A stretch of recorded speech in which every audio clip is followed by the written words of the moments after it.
right there in Orlando. Florida State, LSU. We have discussed this game at length because it is frankly one of the biggest games of the entire season. It means so much to both of these teams and their hopes and their aspirations of what's going to be accomplished. Let's get nitty gritty for a second, and then we'll go a little bit big picture. Danny, what are some of the matchup points that really excite you going into it? Both quarterbacks, hidden yardage, running the football. They're both athletic. They both can kill you with those back-breaking plays, whether they're designed quarterback runs or the pocket breakdowns. Both are dynamic. I think whichever team has the most success controlling that quarterback run game has the best chance to win. I think it's probably the most significant impact of this game. Agreed. They both probably have to use their legs. Jordan Travis is a capable runner. Jaden Daniels is an amazing runner, honestly. Like not so much on the design stuff, but on the scrambles, he's really, really good.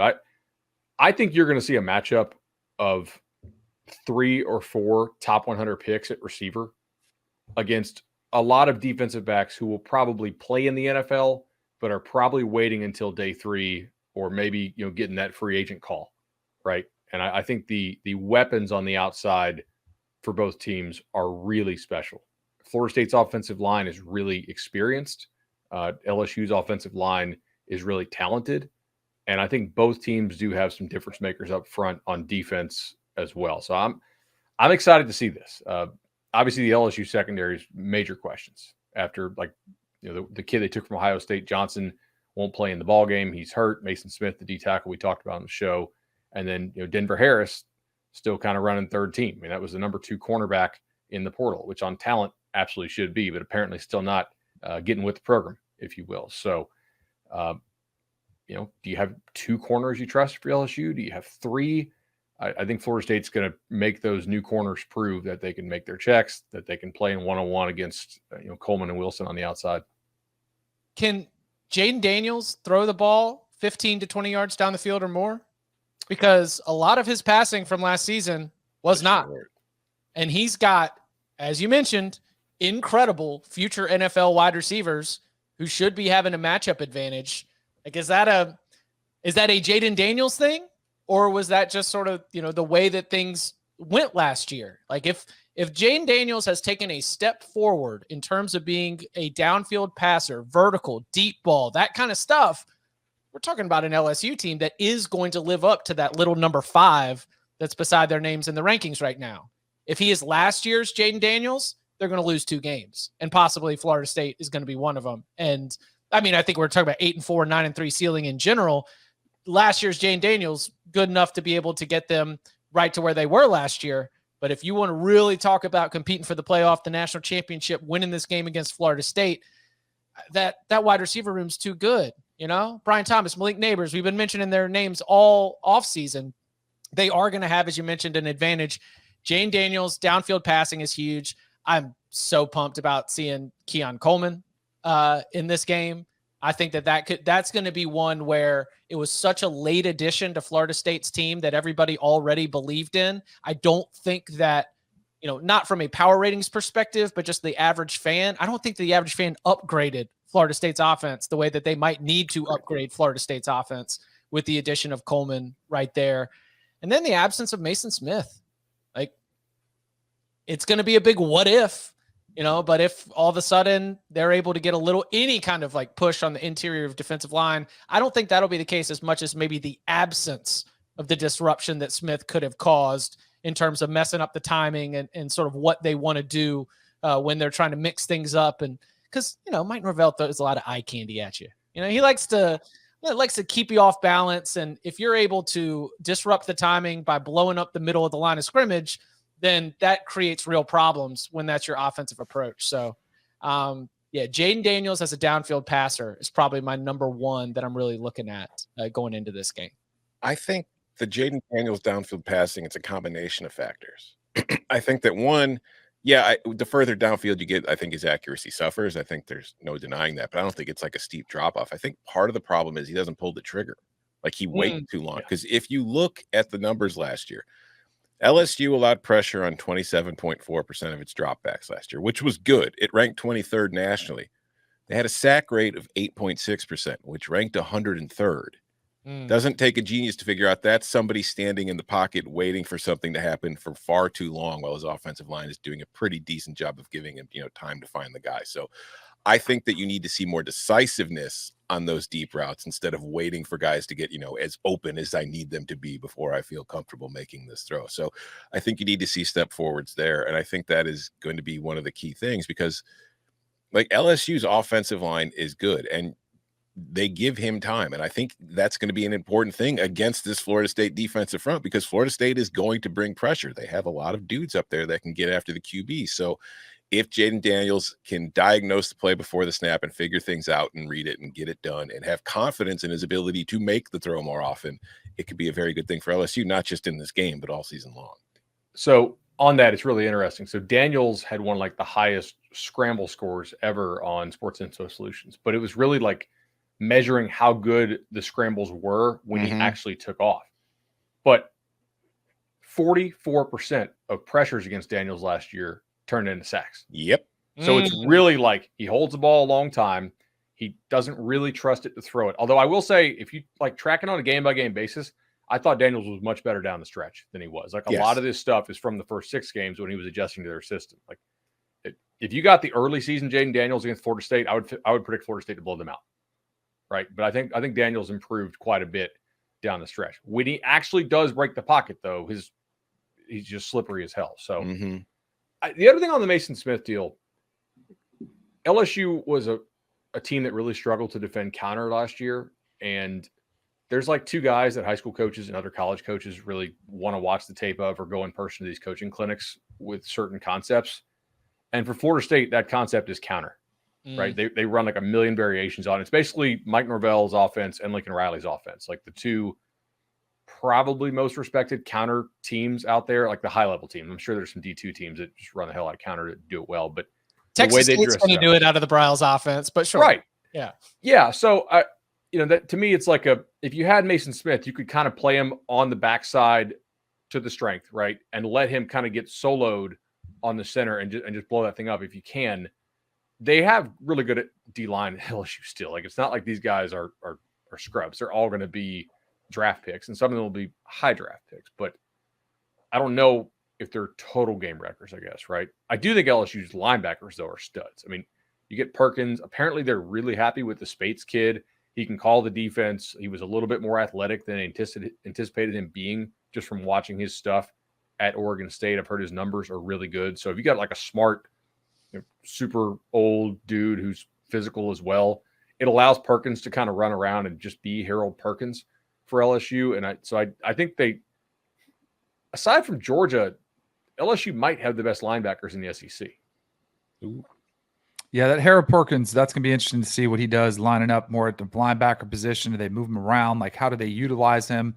He's somebody that can wreck a game. Just ask Arkansas, so that's something that they'll probably be figuring out and trying to game plan, adjust on the fly as they're trying to figure out exactly what they're doing with him.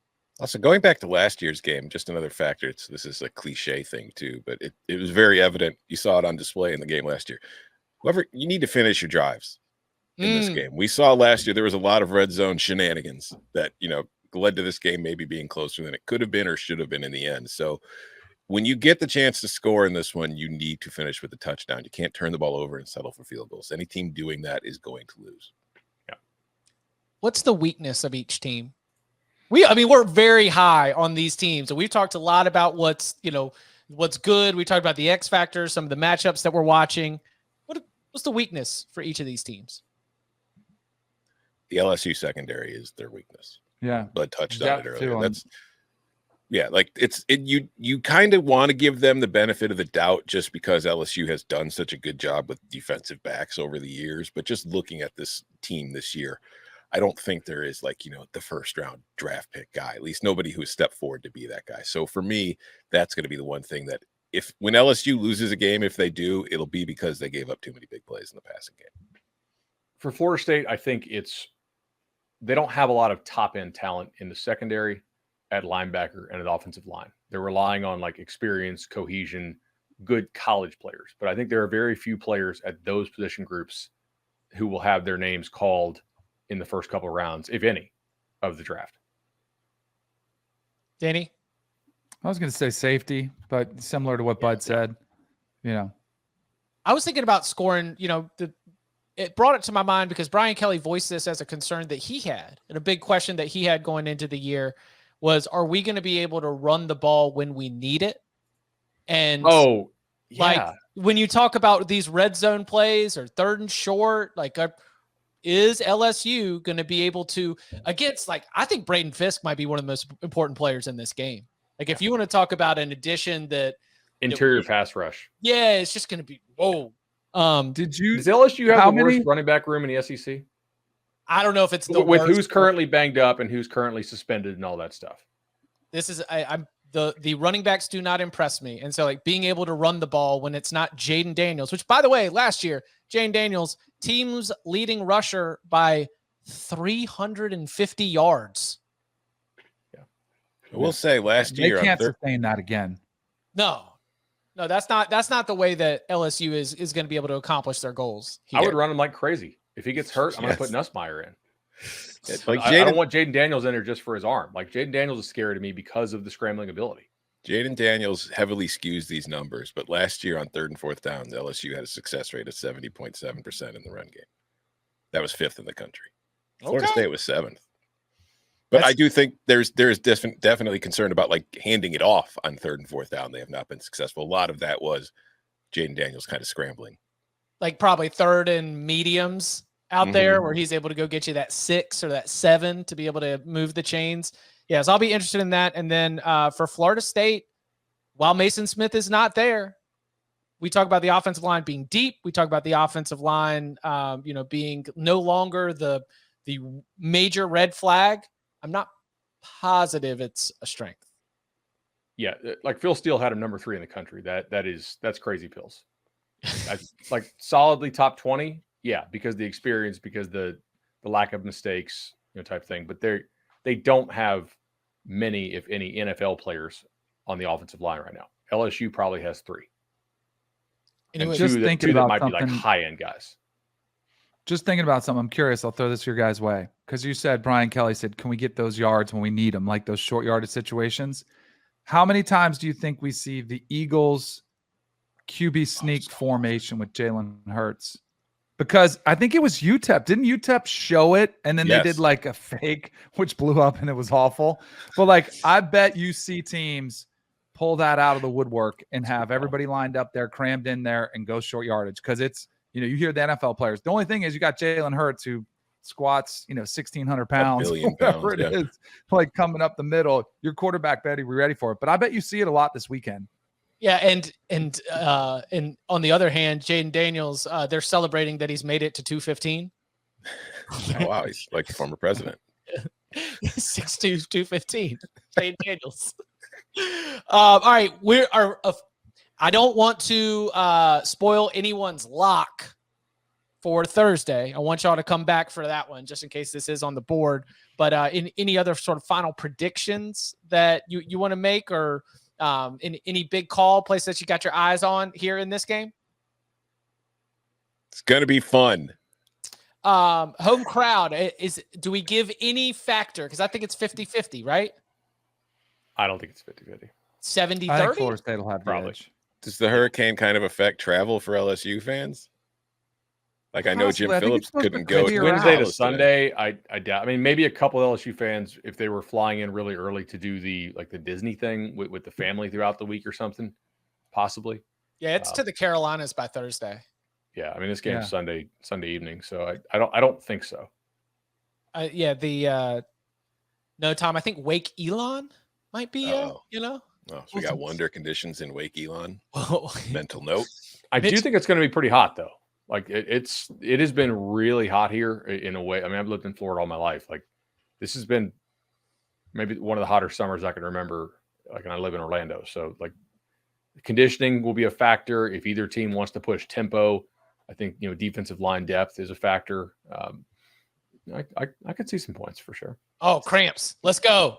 Yeah, Week 1 a lot of cramps. Cramp watch. A lot of cramps.